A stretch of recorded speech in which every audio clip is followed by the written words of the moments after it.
Շնորհակալություն, առաջի հերթին հարգելի գործընկերներ, համաձայնագիրը վերաբերում է առողջության համապարփակ ծածկույթի ապահովմանը։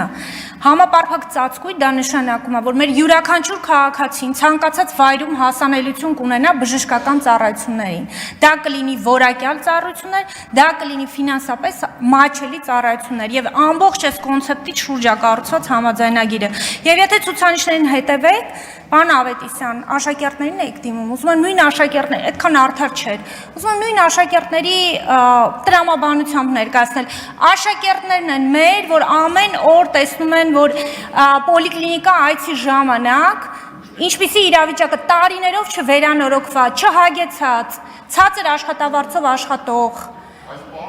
իրենք են տեսնում, որ իրենց ծնողները շատ հաճախ տարբեր բժշկական օգնության կարիք ունենալու դեպքում ինչ կրիտիկական ծախսեր են անում, ինչ պարտքեր են անում, եւ այո, իրենց համար ենք այս բարեփոխումները ամբողջ իրականացնում, որ իրենք ապագայում ցանկացած պահի առողջական խնդիր ունենալուց վստահ լինեն, որ կարիք չեն ունենա որևէ ֆինանսական դժվարությունների հանդիպել եւ կպահպանեն իրենց առողջությունը եւ այս համաձայնագիրի նպատակը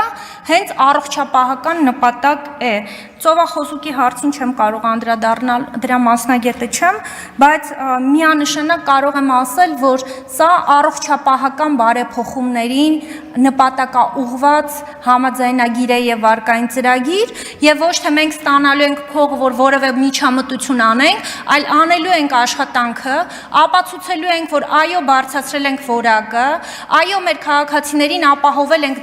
դեղերով անհրաժեշտ եւ միայն այդ պարագայում ստուգվելուց հետո վճարվելու է պետական բյուջե անհրաժեշտություն կլինի կառավարությունը կորոշի այդ գումարները հատկացնել առողջապահության նախարարությանը ծրագրերի իրականացման ժամանակ ծրագրերի իրականացման համար ուրեմն կիրականացնի չէ այլ կարիքներ կլինի այդքան բան